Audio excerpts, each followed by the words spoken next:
I mean, I guess I did actually want to start sort of on you, just since you just closed up shop in a what ended up being like really emotional. I don't know why I didn't sort of expect that, but at least from my side, I was even emotional.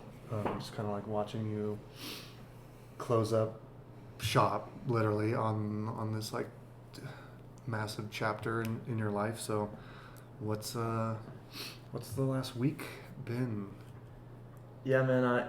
It's funny. And when we first closed the business and we'd made that decision and made the date for it, I was talking to Kay about it, and I was like, talking to my girlfriend about it, and I was like, listen, like, I don't want to do anything. Like, I just want to close the shop and be fuck done off. and Yeah. fuck off and just like it never happened. And she ended up convincing me that that was a bad idea. And I was like, yeah, you're probably right. And I kind of came around to it. So we started planning this dinner, and the weekend that we drove up here, I've made that drive hundreds and maybe thousands of times, and the drive has never been longer in my life. Like, I low-key was emotional on the way up here. Like, I had some music going and just in my feels, like, yeah, it just, You said it had never been longer. yeah, I had never like felt longer, Okay, know. yeah. And then like getting up here and setting everything up, and like having the final send out. It's funny that you say that, right? Because like it was probably the coolest thing that I've ever like done in my life, like to a certain degree, like to be able to bring that many people together who genuinely care about each other, who genuinely are invested in each other's lives, and we share all these experiences and memories. It's like Are you talking about the party or the building party, your bike business? the party, because the party encapsulates all that. Sure, right? sure, yeah, And yeah. that was the essence of that party. The is fruition the 5 years yeah. of all these things, of all of us meeting each other, Yeah. of our book club, of the fact that you guys were there. Brandon was there. I mean, everybody who was a big part of that place. Your was whole there. family, like. Yeah, but emotional wise, like after that wrapped up, like the next day we went in and cleared house. Like we took everything off the walls and stuff. Yeah. And I didn't feel like anything. Like I was like I locked the doors up and just walked out. Like I think I had doing that final send off was like That was the that processing of was it. everything. Yeah. Yeah. So that was again like probably one of the coolest things I've ever done. And there's something about like the starting the next chapter for me that I've been really bad about. Like what I've noticed in my life is the shop has been this level of like I've adapted to this level of like stress and anxiety and like this like pressure that I put on myself. Like Right. I've adapted to it to this point where it's like comfortable for me, right? Yeah. Like I almost find comfort in that chaos. Yeah. And letting the shop go, that was like my scariest thing, was like, what am I gonna do without it, And and what I've noticed, what I've been doing is I've been putting that anxiety and that stress and that pressure, like just transferred it like into this like content stuff, The next, like, yeah. to the next thing. Right. And I'm not giving myself the gap that I was telling myself I needed so badly, because I just subconsciously it was just like, okay, I don't have this anymore, so now I'm just gonna put all the pressure on this. Well, And that's it's like, yeah. That is an interesting like perspective on why you're doing those things. Because I've been thinking a little bit. I mean, I think about all my friends and basically how I can learn from them, but also just because I care about them. And so thinking about you and in this transition period, like we've talked a little bit in the last month or so, kind of leading up to this closing. And I mean, you expressed before that it's like, it feels like the right thing to do. And it's not like you went out of business.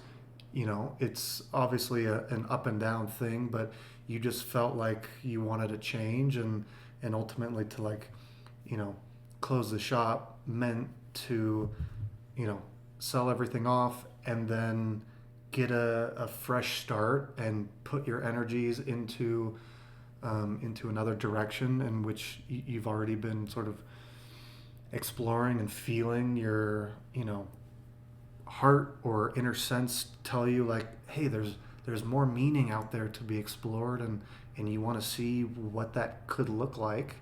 And so maybe a part of the reason why, it wasn't like a sad, heartbreaking thing, even there, there were some tears. It's like, no, it's the right thing. It is a closing, but it's a transition to the next sort of adventure or project. So I don't know if I would exactly say you're, maybe you've become like addicted to the chaos and the stress, and so you're just sort of like frantically, I just want to put myself in another. I mean, it's probably wise to think that, because there probably is some of that, but at the same time, there's also like clearly some excitement for like building something new, Yeah, and for like sure. fresh, and like you're back in Phoenix. You haven't been living down there for a while. It's like a completely a complete change in your life. So, um, I mean, it's a fucking cool place to be, and even like the scary part of that is cool as well, because that also goes into the chaotic element of like how people sort of grow. And I mean, it is the fear and the, oh my God, what is going to be next, and are all these things good, bad, that are possibly bad going to happen, and just dealing with all that. It's like a furnace that'll just push you to, yeah. I mean, shit happens, and I mean, I get sucked into all of the horrible shit that could happen and befall me and my family and friends, and it's like, well, I absolutely can't let that happen. And of course, you know I sort of put myself in a place where it's like, if I'm not working on my dream of like formulating my ideas and worldviews, and helping to propagate those ideas to people, it's like, well, I'm pretty much alone. My life is gonna fucking go downhill unless I force it to go up. So in a way, that's, you're just feeling the natural um, like energies of growth. Mm. So it's not exactly bad, Right. I would say. Yeah, I mean, it just goes back to balance, right? Like, it goes back to this idea of where it's like, you don't want to be complacent, right? Like, I don't want to be, and it's also, subjective to or objective to that person's life, right? Like, my life and what I've been doing is different, and I know that it's healthy for me to take a break after grinding nonstop for 5 years. Like, it's okay to just sit and relax for, like, however long that may be, to kind of renew like my mind and get in a fresh state and let go of some of those old habits of chaos. Work. I have to work, Right. or this is all fucked. Right. Yeah.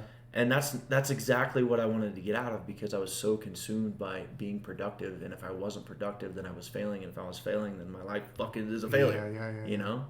And you just start spiraling, and the spiral is like the biggest proponent for closing the store, is because like I wrapped my identity so hard into it because I needed it to prove that I was something, right? Like, it was my proof of that I'm better. I'm a right? successful adult. Right. I'm a business owner. Yeah. I have the title and all this stuff, and that's and I've been in this weird state because I look back on my life and I'm like, man, like, that was all out of like this false identity, this false self, this false version that I was trying to project to meet expectations from society, right? To meet expectations from my family, to meet expectations from what I consume on social media, and then my own fucking ego of trying to be better, than everybody else, right? And the hardest part about all that is, the biggest thing about letting the shop go is letting that piece of myself go too, because there was no part of my life that had peace. There's no part of my life that had tranquility and stillness while I was in that chaos and while I had that identity attached to me. And so a big piece for me is more than just like, okay, you're gonna start a new career and, you know, maybe do something more impactful or something more aligned. It's just more about like letting go of all of that like rotten identity that was like, and getting back to like the core, my true self, right? Rediscovering that, Right. essentially. Renewing, right? Like renewing this state of who I am and feeling like myself, right? And that's been the biggest, the biggest revelation that I've been feeling recently is just like, man, like here I get in this nice flow state of like, oh man, like that's right, like I don't have to worry about that. Like I can focus on me and just be in that state, and then I'll start to turn and be like, oh shit, I gotta start doing shit. Oh man, I gotta start something. Producing. I gotta do something. I can't just sit here, And what I've been trying to find is the word of it, like the analogy I've been using is like my life, like we're driving a car, right? Like and we have to fuel the car, right? And there's so many different ways you can fuel the car. There's different fuel sources, right? Like for me, for most of my life, the way I built the shop, the way that I achieved things was through self-hate, right? Like this fuel source that burns so strongly was through self-hate, and it burns really hot, and it pushes you so hard to do things, right? Mm-hmm. Because you hate who you are, you hate where you are, and you want to change it, right? And at first I was like, that was just wrong. Like I never wanted to do that. I think that's terrible. I would never wish that on anybody. But at the same time, kind of processing it now, like in the beginning, maybe that wasn't so bad. Like maybe it was what I kind of needed to just kind of give me that kickstart. But by no means is it a long-term fuel source. Yeah, not sustainable at all. And you just burn out, and you just crash, and then you start questioning, then you start spiraling, and then your mental state of mind just keeps going down further and further and further. How long had you identified that self-hatred was like driving a lot of your actions? I didn't actually do any of this work or noticing or any awareness in myself up until about a year ago. So right when you met me, it's like... Yeah, that's what I was going through then, was like, oh my God, like what is my life? Like that total introspection pulled me out from my complacency, like from my spectatorship, like sitting, like this, just sitting in the back of my mind. Unconsciously just being driven by my, so now this has all been within a year. Fuck yeah. And I'm like still on that journey. Like obviously, I think everybody is, but it's like, man. Well, not everyone is, but not everybody is. But there are a lot of spectators out there for sure. Yeah. But yeah, man, it's been interesting to kind of understand how that makes me feel, and even like this past week, just coming out of it, and by no means do I have anything figured out per se, but I have systems, I have awareness, I have understanding, I have... You do have awareness, faith, so through all those things, it's what keeps me away from that rotten stuff, Yeah. Yeah, well, that stuff, I mean, we all do get kind of taken over by the unconscious, comfortable patterns. Right. And sometimes we, like you're saying, we do find a weird comfort in the discomfort, which I think has a really good, there's a piece of that can be really powerful for transformation and growth.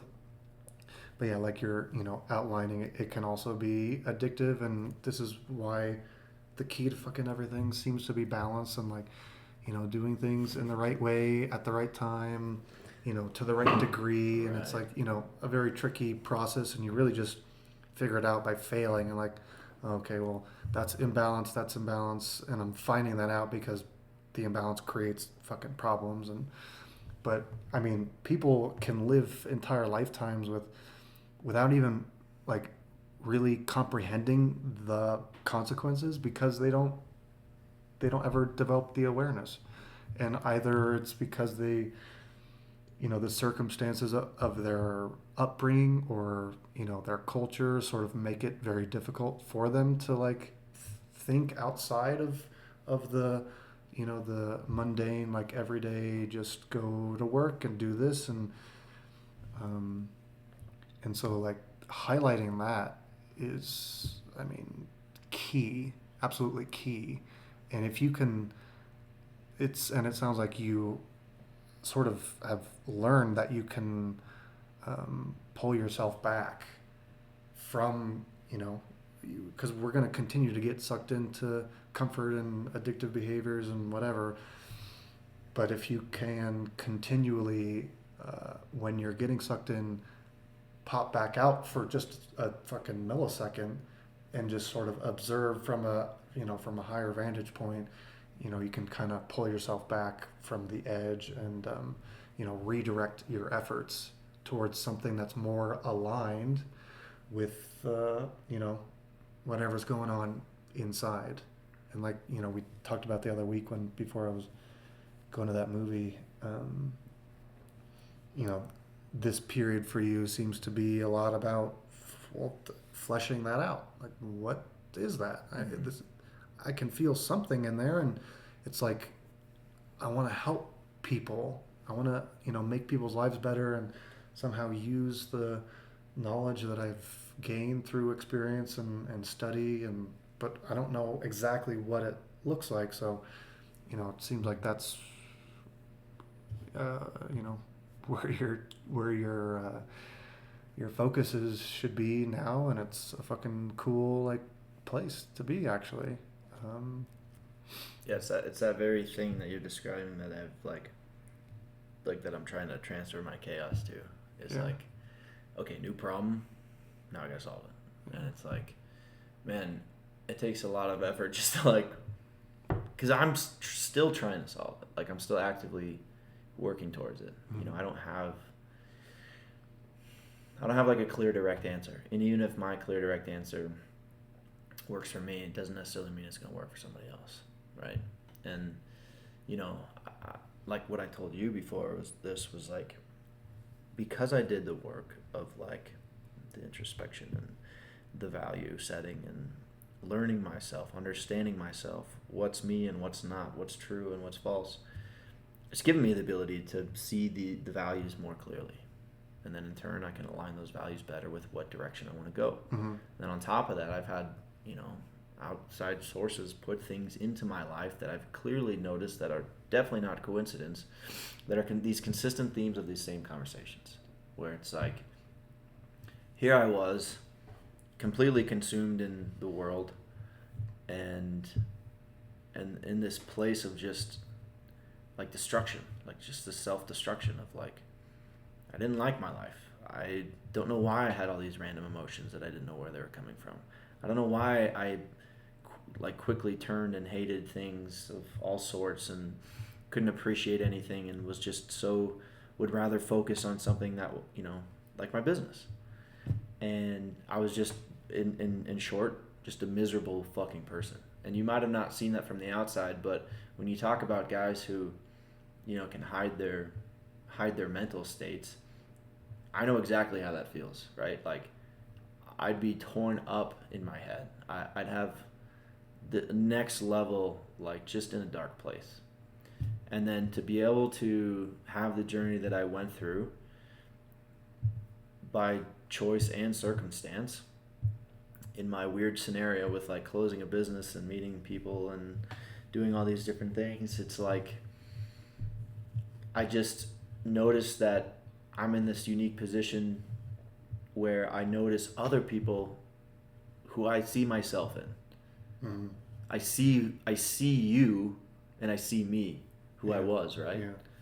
And I'm like, let me help you. Dude, that is it's like a freaking backdoor into like how shit works. Like, if you figure out how your own consciousness works, and like just realizing that there are mysterious weird shit going on inside that like make you turn on a dime on things or people. It's like, well, what is going on there? Those thoughts that like engender more awareness and more like self contemplation, that the awareness that comes from that thinking, it's like, yeah, you start to be like, oh my god, like I'm obviously not different than all of the people around me, but I'm kind of just starting to realize they're also going through similar shit. Nobody is going through exactly the same stuff, but it's not like it's completely foreign. No one's dealing with like completely alien uh, things, and even if they fucking are, there's some other dude or some chick on the other side of the world who's going through similar. So it's like, by understanding your own mind, you do start to understand other people better, and sometimes better than themselves, because if they haven't, done the work of diving down into their own unconscious mind and what's making them tick, then they're going through the same, like, literally unconscious, somnambulous sleepwalking behavior that so many people really are living out. So yeah, you really do get a shitload of value from just studying yourself. Mm-hmm. Yeah, and I'm still, like I told you, I'm still trying to, like, my problem lies in like defining it. Mm-hmm. Like I wish I could just, like, there's this one guy that I think of that I wish I could just, like, hey, here's your problem, and like here's a solution, right? Like to be able to showcase it like that, Yeah. and to be able to reach people by pinpointing their pain points, right? Like tapping into those, and then being like, hey, like here's some advice or experience that might help you. I start going down a rabbit hole of like, man, there's so many different things. There's so many different problems and so many different ways to go about it. It's like, it's almost impossible to try to like bundle it up, right? And I can't tell you how many hours I spend at night just like thinking, like truly just sitting and like, what is it? How do I?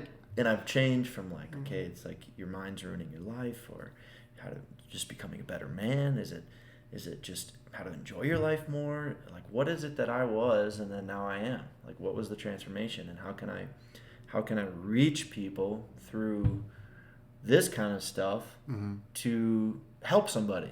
Yeah. Because that's the only fulfillment I ever feel in my life, is that conversation, this conversation, those conversations, And it's like, I don't know.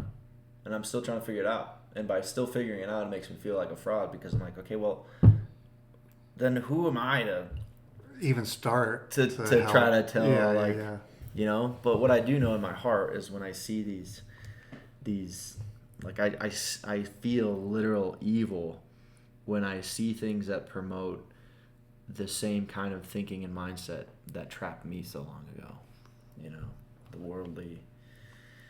Yeah, you need to make nothing. you need to make $1 million, or else these chicks aren't gonna fuck you. Yeah, exactly. Shit like that, right?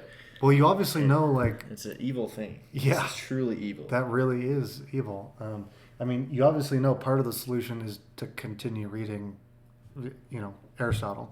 Continue reading in general, because, I mean, the saying, "There's nothing new under the sun" is like very true. People have been going through this literally for tens of thousands of years. Yeah.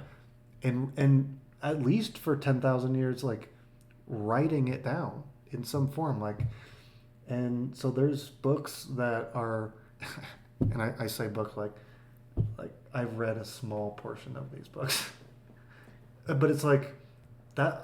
I'm smart enough to know other people have figured it out. I just need to find the right people to study, and once I bring that information in, and once I get the discipline correct and all the eating habits, all the habits correctly aligned, then I'll be able to like embody my true self, and the soul will come out and it'll speak, and the intelligence inborn in us will be fucking able to be unleashed. And that's kind of where I'm at, like trying to I almost like kind of fucked myself because I basically I basically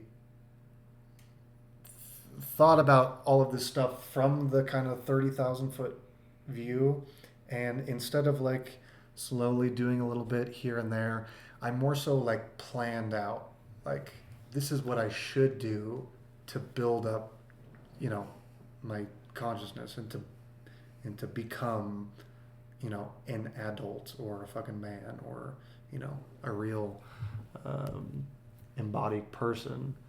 And now I'm like, okay, well, I actually did a lot to figure out what I need to do, but now I'm staring at all this fucking work. It's like decades of lifetimes of fucking work, and it's like, oh, shit. Well, you know, and so my habits, my negative habits of like, you know, coping with stress by shutting down and watching TV and like, okay, well, at least I thought about what I should do. So I know what I should do. That's enough work for now. I'll go back and, you know, chill for a bit. Mm-hmm. And, yeah, obviously I know the solution is to just do a little bit here and there because you know all of the paths that you can like build out. Just do a little bit here and there and here and there. And then over time, you know, it'll become less daunting, and even the act of starting, at least for me, the act of starting is kind of the biggest hurdle. And then once you get over that, it's like, okay, now I can do more than I thought before. It's funny when you know, but there's like a difference between like knowing and like understanding. It's like, man, like I know this is how it should be. Like, I know this is what I should be doing, or like how I should be thinking about this, or, you know, how I should be feeling about this. But you just don't. Like, you just, and it's like, what point of understanding do you need to get to in order to do it? Or do you just need to learn, or is it more a different perspective of like knowing that whatever those voices are, or whatever the thing that's holding me back is like this little bitch in my head, and like overcoming that, right? Instead of kind of making these compromises with it. Yeah. And I think that's like a big thing in discipline too, when we talk about like building the life that you want. There's so much awareness and there's so much alignment you can do, but where it comes down to like, it doesn't matter if you know all of it. It just matters if you do it, right? Yeah. And so it's never-ending work, and it gets even harder. But it's like third part, which luckily enough for me, like I don't know about you, but the discipline part for me was something that I tried to tackle early on. Like I try to find a new perspective of like, man, I really don't want to work on this tonight, even though I'm passionate about it. Right. Because and then I'm like, if I was really passionate about it, wouldn't I want to work on it? Yeah. Wouldn't I want to have a desire for it? And I think the answer is like, no. I mean, how long have you built habits against that? How long have you programmed your little lizard brain to I mean, we want seek the lowest place, like, right. Oh, this want is the path of least resistance. Yeah. You know, and we're humans. We want the guaranteed reward, and we want short term, and we want it to be as quick as possible. Yeah. And we don't, and that's the hard thing, is like thinking about using that awareness and using that part of your brain to be like, right, I know would be comfortable right now, but what I truly want, and then what I turn around and beat myself up for not having, is what I'm choosing to not do right now. Mm-hmm. Yeah. Do you feel like you have days where what you're diving into, like what you're passionate about, and the what you're trying to like propagate and talk about and do and explore and share, do you have days where it comes easy? Like, do you have days where you're like locked into it, like it's natural flowing, and then maybe most days you're not? Like, do you ever have any day that's like fully into it? Like maybe something's a little bit different? Mm,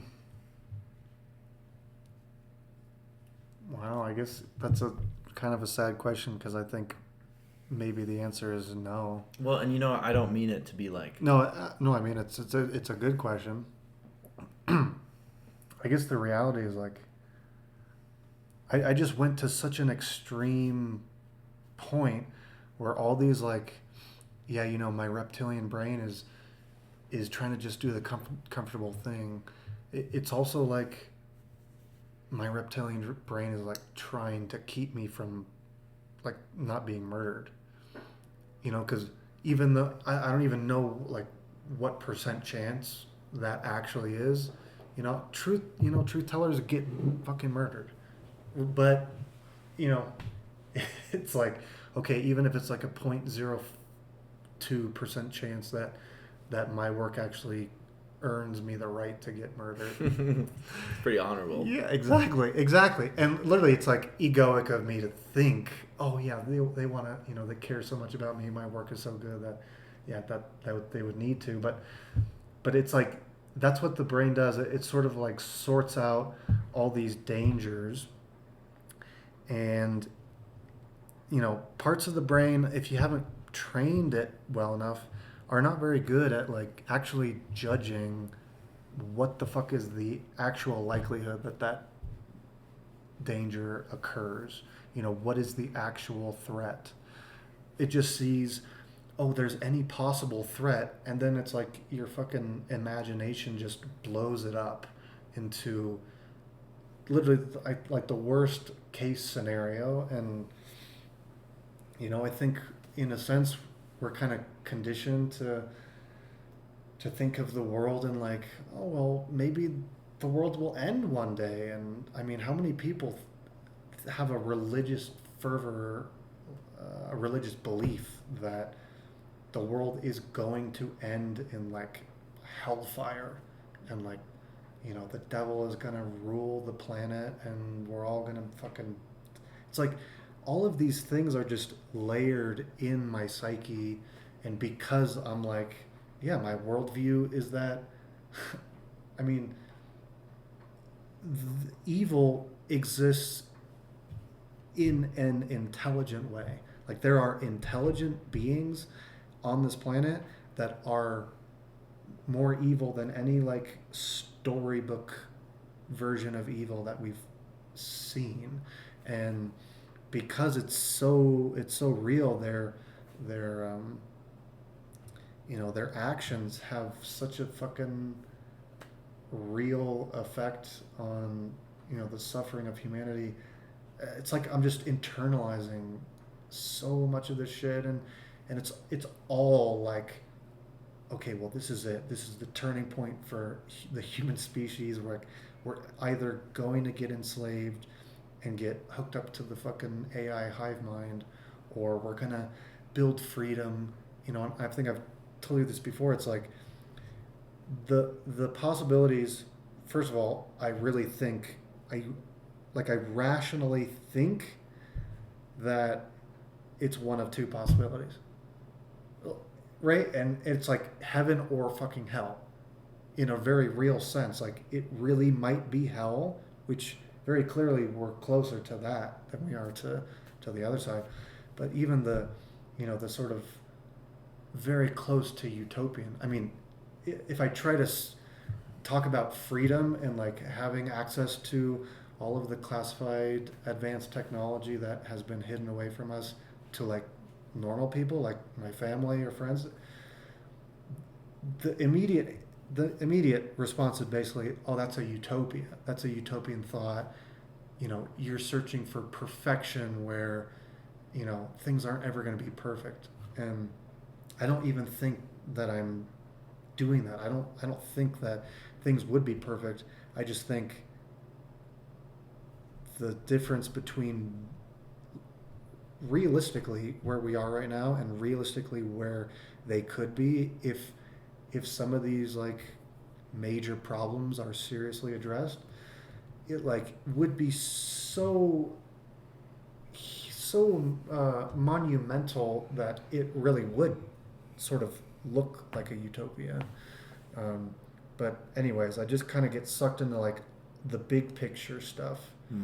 And I have a very difficult time like bringing my mind back to like the here and now and the simple shit, you know. And I keep getting reminded by many people and circumstances in my life that's the real work for where I am right now, is just calm the fuck down, you know, because you really do get worked up, and just bring your mind back to where it is. And you know, and there are, you know, there's exercises, practices that you can do that will help you do that, and I know them, but I don't fucking do them. And it's like, so I don't know if I'm waiting for something to like snap, like turn on, and all of a sudden,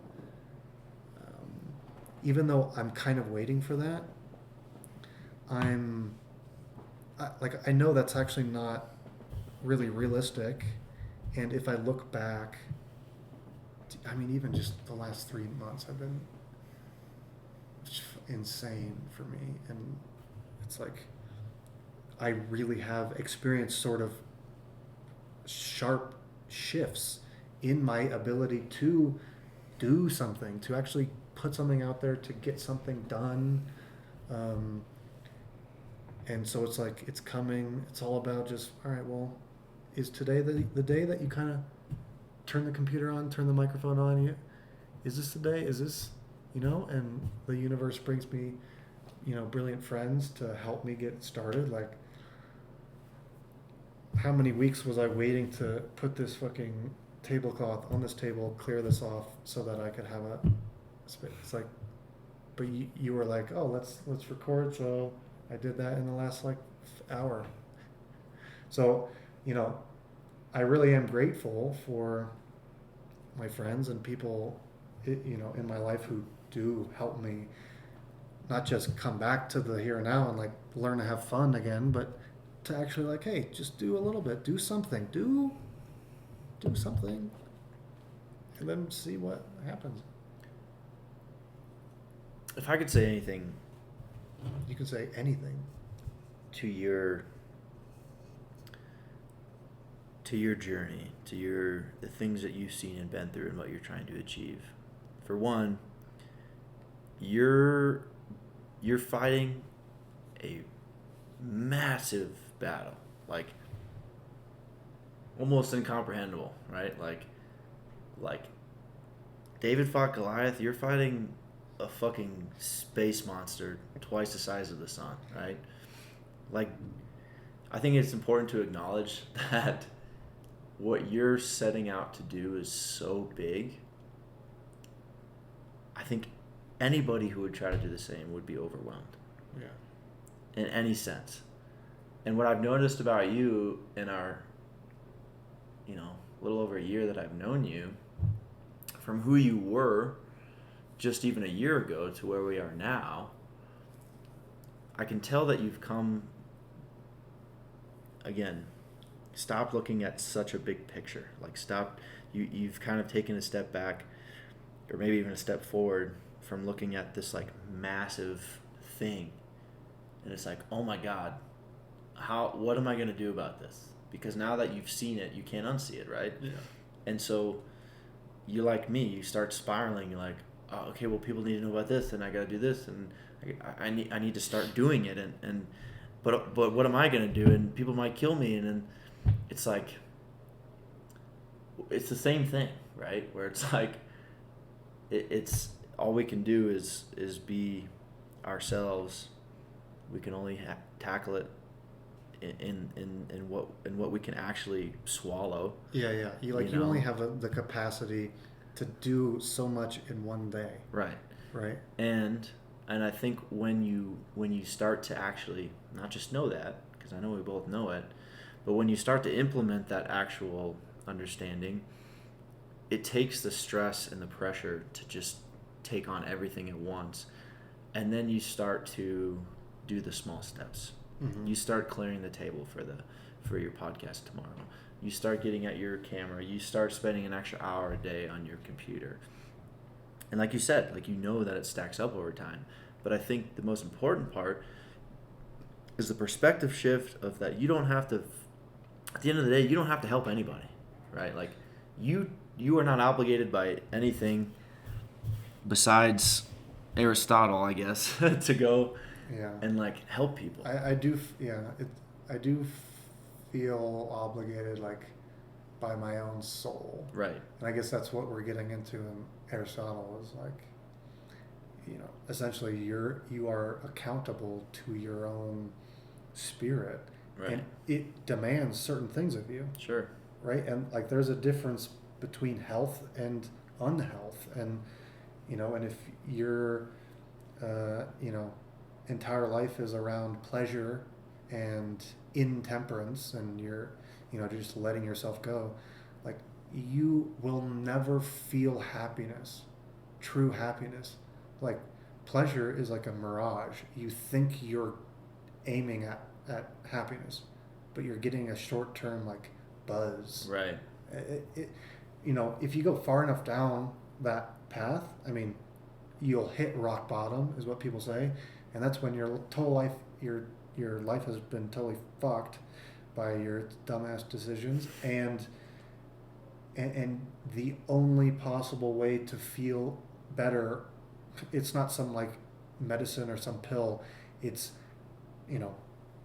actually changing who you fucking have been, who you've been acting as, at least. So I mean, I definitely recognize, like, that's the only medicine to the depression and the anxiety, is like, actually, it doesn't even matter. It's funny because, like, by screwing myself over, I've almost, like, helped myself out, where it's like my fucking my connective tissue is like, I can feel just sort of the pressure of not being, or the pain of continually, like, oh, you didn't record anything today, you didn't write anything today. It's like that stuff gets built into your body, and eventually, your body will break down and fucking die.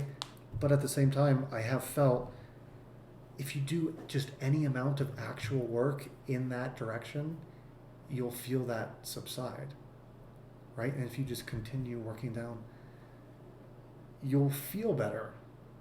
And I think we might be able to get to a point where the worst case scenario could come about, but if you are doing the right thing, then I think you'll be okay in some sense. Like, maybe you do get murdered, but you fucking go to Valhalla, and you like, yeah, you get blissed out there. Well, it kind of goes back to, like, this need for purpose, right? Like, this need to do something with your life, and it's like this battle in your head between, like, that inner want versus your pleasure-seeking brain.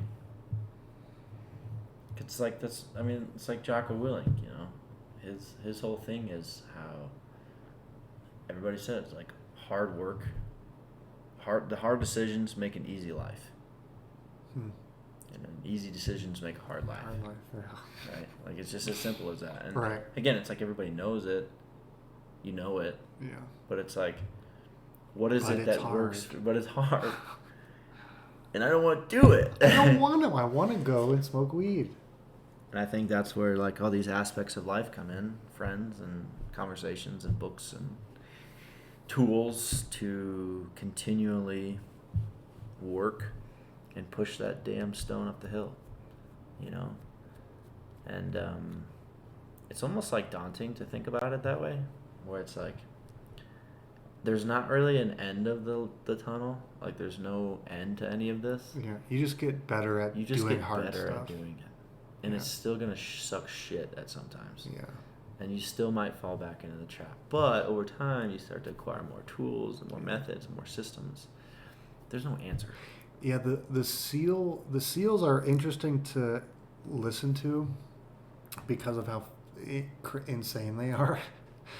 and basically they have discipline is freedom, is what he says. right. Yeah, and that I actually have come back to that sort of continually, like that is how you get freedom. Yeah. Is by discipline. Is by like doing all the hard shit consistently on a schedule without fucking. There's no like off days. I mean, you can take rest days, but it's like, if it's raining, you go run still, because you always run. And yeah, because the SEALs training, it's one of the hardest like special forces training there is, and what the people who actually graduate, they buds, I think it's called, they talk about how it's like it's not the fucking most buffest dudes that like pass. It's not the strongest guys that pass, which is weird because of the fact that it's all physical training. Except that's the thing. It's not just dependent on your muscle strength and like cardiovascular training. It's about how much energy your mind can put into your musculature. And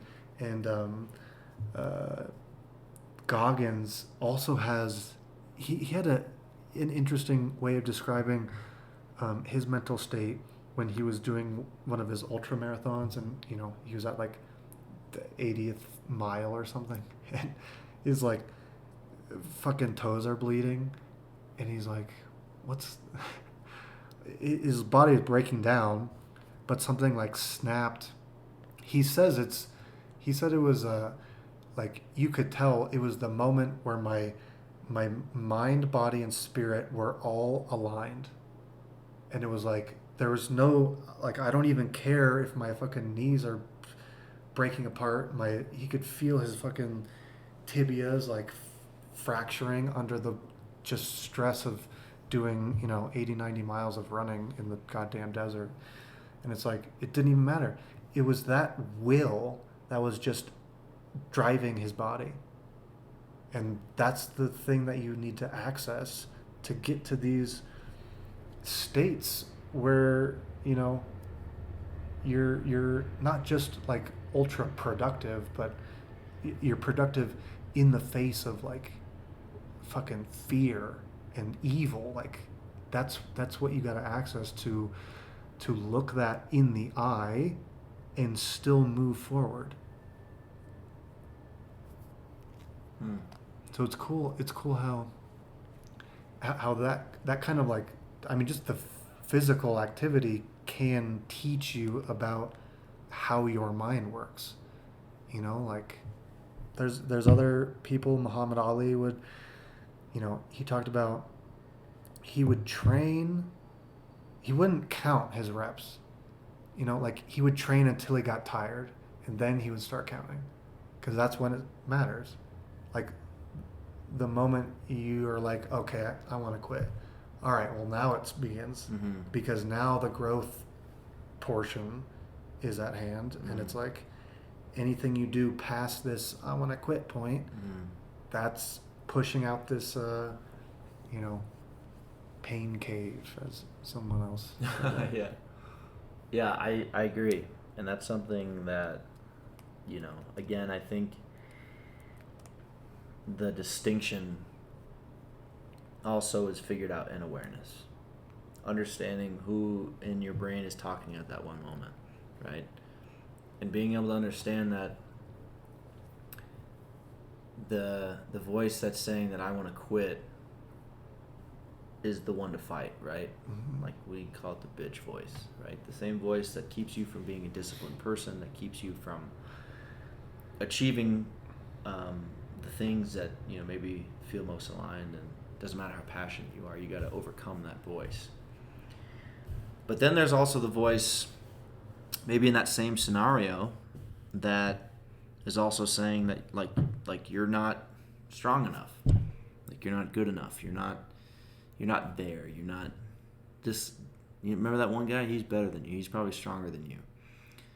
And it's again, it just goes back to balance, where it's like you have to learn how to leverage that voice, leverage the things in your head to push yourself, but not push yourself to the point where you hate yourself. Mm-hmm. Yeah. And that's the hardest thing, I think, to do, and the biggest piece of work. Yeah. I guess, I do also have a lot of that self-hatred and like just the shame of continually giving in and like failing to live up to what you could be. Like that is the most, I think about that so often, like the most horrifying thing is to fucking die, and then the creator hands you a little video of, this is what you could have been if you had just made these little decisions. Like that's terrifying, and which also I think is where the idea of God fearing comes from. It's like you're not afraid of God because he could just wave his hands and flood the earth and kill everyone. It's like, no, you're just afraid of just his judgment, gaze. He wouldn't even have to judge, because you would be, just being in his presence, all knowing, all powerful. It's like you would almost be forced to see that, to see what things not just could have been, but should have been, what you should have been. And so going back to this, combating the inner bitch voice, it's like, I've thought about it like that, and maybe I'm too close to my bitch voice, but it's like, I want to be nice to it.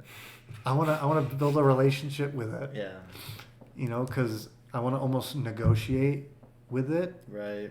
Because at some level, it's a simplistic part of you that is kind of, a very animalistic. I just want to keep you safe. Right. At all times. Like anything that's hard, that could be dangerous. You could break your legs. You could die. You just want to be safe. Right? It's like, that's not all we're here for. Right? That voice is fucking very helpful if you're in the jungle and there's a tiger and it's like, get the fuck out. Then you listen to it. Then your higher functions get shut down and all of your blood flow goes to your brainstem, and it's all in the musculature. Like your only purpose is to get out and get away from danger. Right? But in this world where we're sort of caught in the middle ground of, oh, well, are we in danger? Is there, there's threats. There's China. There's Iran. There's Russia.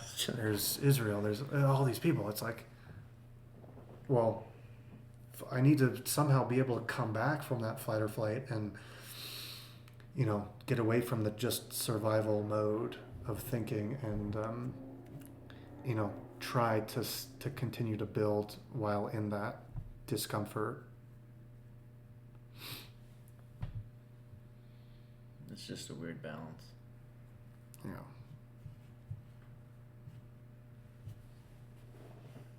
You gonna go eat? Yeah, it's 5:20, so.